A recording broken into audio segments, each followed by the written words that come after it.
안녕하세요. 절세로 미래를 바꾸는 14년차 세금 전문 김은행사입니다. 오늘 영상은 학원 강사로 활동하시는 분들께 꼭 필요한 이야기입니다. 매년 5월이면 어김없이 찾아오는 종합소득세 신고 시즌. 이거 내가 직접 신고해야 되는 건가요? 아니 원천징수 됐는데 또 신고를 해야 돼요? 아니 근로소득이랑 섞여 있는데 그럼 어떻게 해야 되죠? 이런 질문들 정말 많이 들어요. 학원에서 강의를 하면서 강사료를 받는 그런 프리랜서 강사님들 혹은 학교나 학원, 출판사 이렇게 여러 군데서 소득이 발생하는 분들, 심지어 어떤 분들은 본업 외에 강의까지 이렇게 병행을 하시는 분들도 계시죠. 그런 경우에는 정확한 소득 분류와 공제 적용이 굉장히 중요합니다. 오늘 영상에서는 학원 강사분들은 소득이 어떤 소득으로 분류가 되는지, 또 원천징수와 별도 신고의 차이는 무엇인지, 세액공제나 경비처리, 잔고 작성은 어떻게 해야 절세가 되는 것인지 꼭 알아야 할 꿀팁들을 전해드리도록 하겠습니다. 종소세 신고를 단순히 신고로만 끝내지 말고 현명하게 절세할 수 있는 기회로 만드는 방법도 함께 알려드릴게요. 5월이 지나고 나서 그때 알았더라면 너무 좋았을 텐데 이렇게 후회하지 마시고 지금부터 준비해서 똑똑하게 신고해보세요. 그럼 본격적인 내용 바로 시작합니다. 학원 강사분들은 대부분 3.3% 프리랜서 구조이기 때문에 종합소득세 신고를 원칙적으로 하셔야 돼요. 만약 정규직 강사로 일하고 있어서 근로소득으로 받고 있다면 따로 신고하실 필요는 없습니다. 하지만 정규직 근로소득과 함께 타 학원에서 받는 프리랜서 소득이 함께 공존하는 그런 구조라면 합산해서 신고를 진행하셔야 되고요. 3.3% 원천징수가 돼서 세금을 냈는데 또 내야 되는가? 네, 맞습니다. 또 내셔야 됩니다. 기존에 납부했던 세금은 확정된 세금이 아니고 그냥 미리 납부한 세금에 불과합니다. 그래서 최종적으로 2024년 동안 벌어들인 수익 금액이 얼마인지, 내가 쓴 비용이 얼마인지 이렇게 확정을 해서 순이익을 계산하고 이거에 대한 세금을 확정 짓고 미리 냈던 3.3%와 정산하신다, 이렇게 보시면 되겠어요. 자, 그럼 어떻게 신고를 해야 될 것인가 궁금하시죠? 매출액에 따라서 제가 딱 정해드리겠습니다. 우선 직전 연도 매출액이 2,400만 원에 미달하는 경우, 이때는 그냥 혼자 신고하시면 돼요. 이 유형은 단순 경비율이라는 방법으로 신고를 진행하시면 되는데요. 수익 금액 중에 정해진 비율을 국세청에서 그냥 비용 처리해 주는 거예요. 이 경우는 국세청에서 안내문이 나올 텐데 ARS로 아주 편리하게 되어 있기 때문에 그냥 이대로 따라서 신고하시면 돼요. 근데 이때 주의할 점이 여러 학원에서 수익이 발생한 경우에 모든 수익 금액을 합쳐서 2,400만 원 미만이었는지를 판단하셔야 되고요. 직전 연도 수익 금액을 기준으로 판단을 하시는 겁니다. 나는 작년 수입이 없는데 올해부터 발생을 했는데 처음 강사 생활을 하시는 거라면은 올해 수익 금액을 기준으로 7,500만 원 미만인 경우에 단순 경비율 적용이 가능합니다.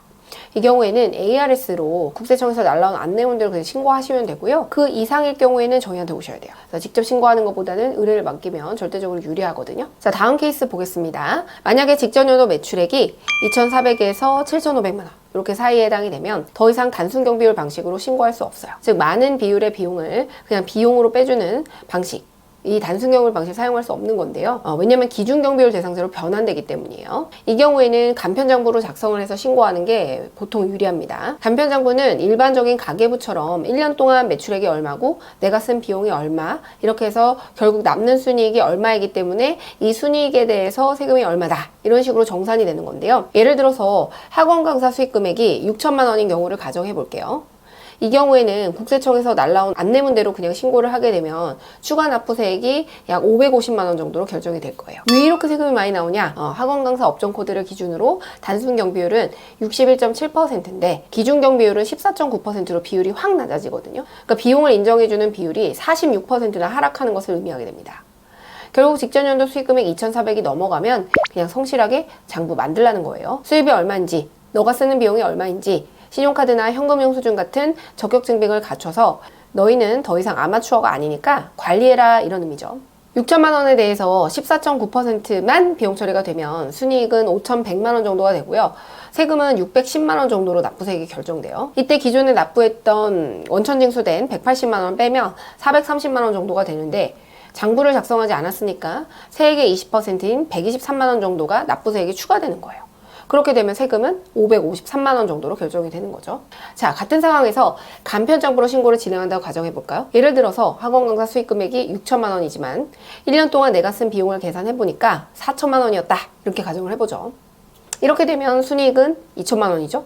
2천만 원에 대한 세금을 계산하면요 144만 5천 원이에요. 기존에 6천만 원에 대해서 원천징수된 180만 원 미리 납부한 세금이 있기 때문에 35만 원의 환급이 발생됩니다. 자, 그러면 아까 경우와 비교해서 500만 원을 낼 거니 35만 원을 환급받을 거니 간편정보로 신고를 안 하면 안 되겠죠? 간혹 국세청에서 날라온 안내문대로 신고 안 하면 문제가 되는 거 아니냐 걱정을 하시는데요.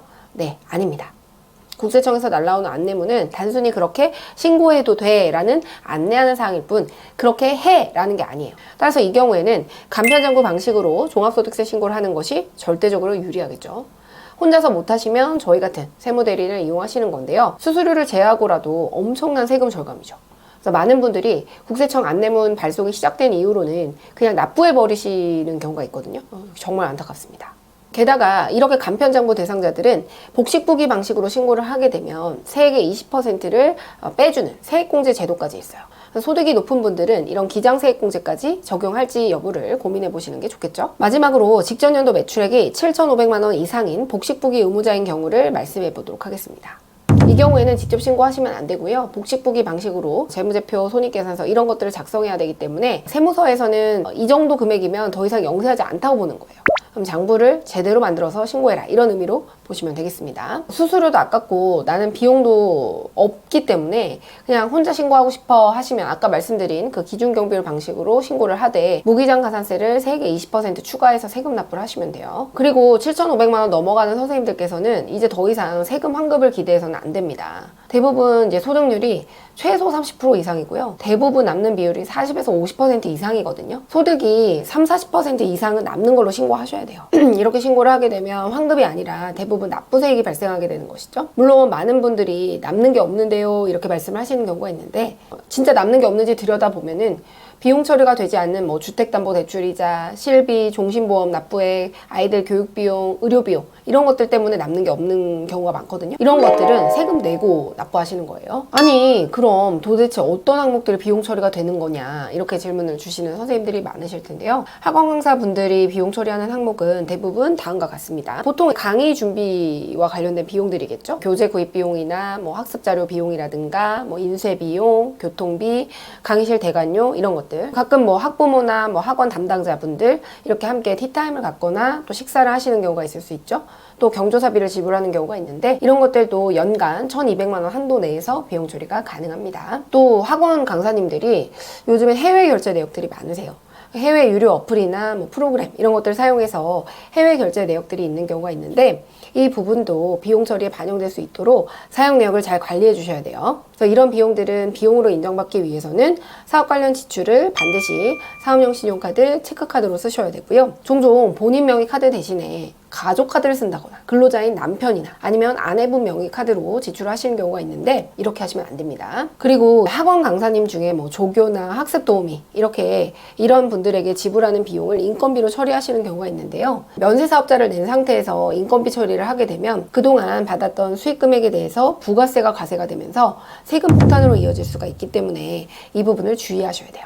인건비가 지출이 되는 경우에는 부가세 과세 사업자로 사업자 등록을 하고 학원하고 재계약을 통해서 이 부가세 부분을 어떤 식으로 처리할 것인지 논의하는 것이 중요합니다. 단위를 넘어가는 고액연봉 학원 강사의 경우에는 사업자 등록을 고려해 보시는 것이 바람직합니다. 학원 강사도 면세 사업자로 사업자 등록이 가능하거든요.